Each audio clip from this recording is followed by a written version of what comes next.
একটা কলেজের form fill আপের জন্য যে এত হ্যাপা হবে সত্যি বলছি বুঝতে পারিনি।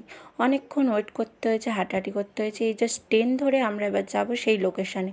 প্রায় 1 ঘন্টা পর পৌঁছেছিলাম, কিন্তু গিয়ে দেখি এত এত ছেলেমেয়েরা রয়েছে, মানে এদের পর আমরা। তাই বন্ধুরা মিলে ভাবলাম একটু রেস্টুরেন্টে খেয়ে আসি, কিন্তু ওখানে 1 ঘন্টা ওয়েট করেছিলাম। করার পর তারপর খাবার দিয়েছিল। এই যে এদের সাথে গল্প করছিলাম, পিছনের দাদারা সত্যি খুব ভদ্র ছিল আর কি। অনেক ওয়েট করার পরেই বাসন্তী পোলা আর মাংস কষা দিয়েছিল আর কি।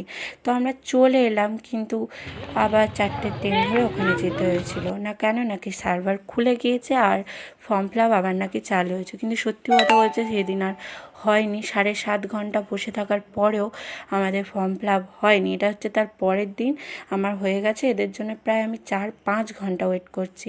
এই যে যিনি হাত নাড়ছেন তার সাথে কয়েক ঘন্টা পরই আমার ঝগড়া হয়েছে। আজ পর্যন্ত এখন আমার কথা হয়নি।